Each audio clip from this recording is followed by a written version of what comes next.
as the title suggests, I'm going to have a beer, and I've got a couple of updates for you. The beer in question is a gift from Funky Prepper. Oh wow. Sharp's Doom Bar from Cornwall, 4.3% amber ale. Now this is the first alcoholic drink I've had in nearly 6 months. So I've got high hopes really. If it's horrible I shall be very upset. Nice pot.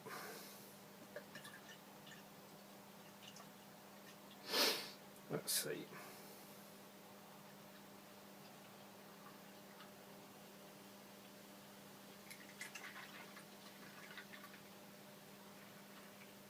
There we go.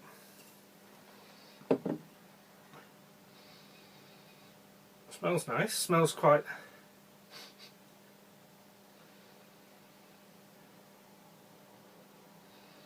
Smells very hoppy, very lemony, very citrusy. Let's see what it says. We are a passionate team inspired... Oh, fucking hell. Everybody has to be passionate about everything, don't they? For fuck's sake. Anyway.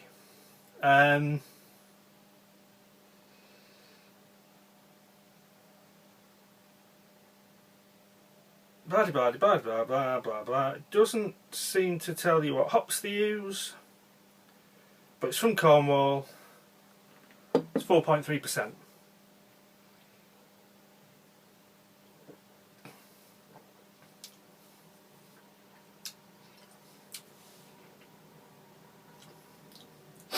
That's nice.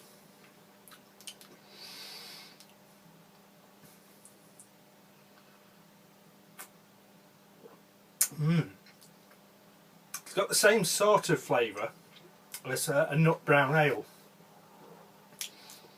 but it's not as intense. It's a bit lighter. It's got a long malty finish. That's nice beer. That's very nice beer. Thank you. Cheers, Funky. So I'm just going to put that down for a minute. Yeah, so a couple of updates. Okay, so the first update is on the Hultafors, or specifically on the sheath. I had an observation from Ed, A to Z, about the belt loop. I'll just take the knife out for now. When you look at the belt loop, see if we can get that in focus. Is that coming into focus? Not sure. But there we go. There's a rib inside that will help the belt loop to grip on the belt. But Ed's concern is that that rib could actually stop you getting a belt through. So here we've got my everyday leather belt, which is... It's not a massive belt, it's just over an inch. Let's see, 1.25 inches deep. And it's barely 1/8 thick, 3-4 millimeters, something like that. And indeed, it doesn't pass through the hole because of that rib. So what you need to do, we've got tabs on the back, and if I had big fingernails I'd be able to just squeeze the 2 tabs. But the belt loop comes open like that. Then you can pass the belt through and snap it shut.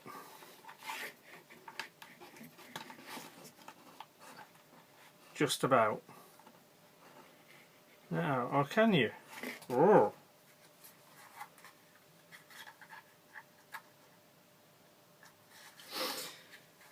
This has all gone a bit tits up in the real world.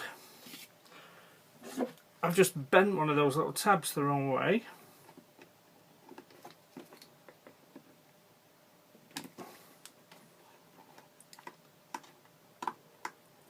And now I can't get the bugger to shut.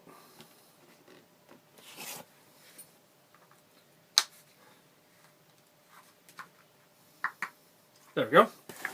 So the tabs click back through the hole, and it does grip quite firmly on the belt. And also by making that swell out, it does rub against the handle as well. So you can get a bit better light on that.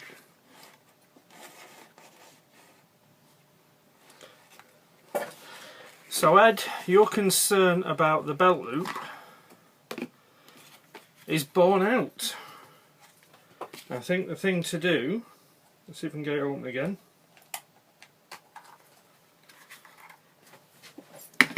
If you intend to carry it on a belt, at least a leather belt rather than a fabric belt, it's going to be to cut that rib off, because that's too much of an obstruction. So that's the first update. Put that away. The second update is regarding the book 119. In my review video, I said that although Book's website states that the pommel and guard are aluminium, they look to me very much like look like steel. And what I should have done at the time was just get a magnet and test it.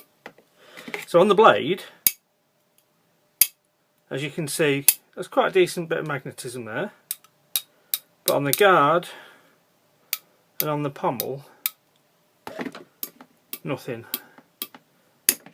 You can pick the knife up by the blade, it's a reasonable magnet. There is, I think, I did try this before,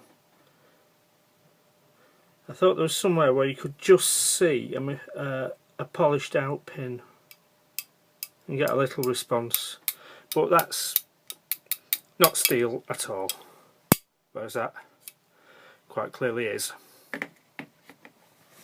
So those are my two knife updates. Now, the last thing, I'm going to end on a sad note, I'm afraid. A lot of you may know I'm quite fond of blues music, and there's not many of the proper old school bluesmen left. And a couple of days ago we lost another one. Johnny Winter's gone. So, God bless you, Johnny. Rest in peace. I'm sitting down here on Parchment Farm, Lord, I ain't never done no man no harm.